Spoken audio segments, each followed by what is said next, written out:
Today I'm going to talk about signs that your child could have ADHD.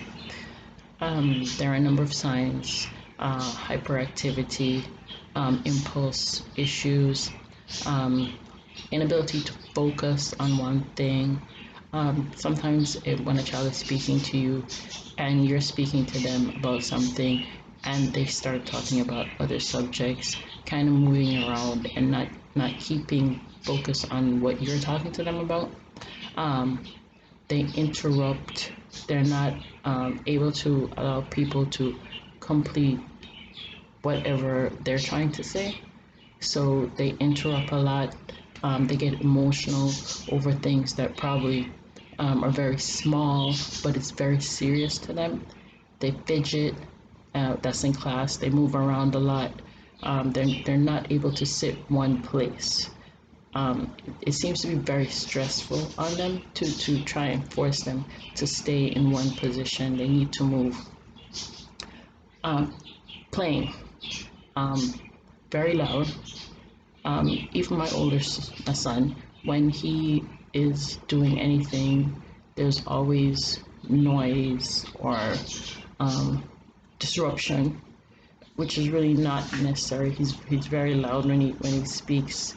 He's speaking directly to you, but it's very, it's crazy, and you're like, you don't need to be so loud.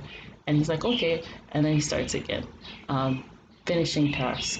We have the same discussion every day about things that he needs to do, and every day doesn't get done. And then I have to speak to him on it again, and he's like, oh, okay. Avoidance of tasks that take long time. If you give them things to do that's going to take a lot of time, they're going to lose focus in the middle of the task, and then they'll go off and do something else. And then you'll be like, but you were supposed to do the task that I gave you. And they'll say, I forgot. And you're like, how can you forget? But it seems that things come in and go back out when you're speaking to them. So you have to always refocus. He hates things that are going to take him a really long time. So tests and exams are like a real problem. So you have to speak with your teachers and have them prompt when they have work, prompt to finish work, because he doesn't want to do anything that's going to take too much time to do, whether it be a test or even writing out an assignment. So you can have that small breaks between things when you give them things to do.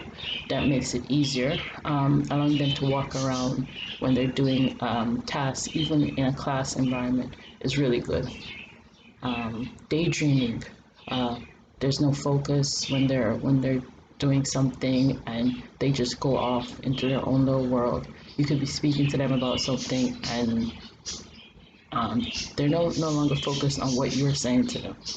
So that makes schoolwork an issue. Um, he talks a lot. He talks a lot, and he doesn't like people to interrupt him. But then he says you're not listening to what it is that he's trying to tell you. So those are some of the things you can look for. But the best thing to do, of course, is to have child evaluated. And also, if you see small things, you can speak to the teacher at school. More than likely, the teacher might speak to you first. Um, don't be too worried about it, but focus in on what's best and what you can do to assist. And look, you can always look into things that can assist the teacher. Maybe the teacher might not be aware that they need to break up tasks into small sections to make it easier for the child. Once you speak to a teacher, know that when your child is diagnosed, that the best thing to do is to speak and to stay in contact with every teacher and anyone that is associated with your child, so that it makes things easier in the long run. You won't have to have the same conversations over and over again if you let them know from the beginning that these are the issues that we have, so that we can do what's best for the child. So that's it. Thank you. And I'll try and keep updates or have talks or focus if anybody has any questions or any comments, I'm going to try and put some links down below that you can look up symptoms of ADHD in case what I said was kind of jumbled or vague.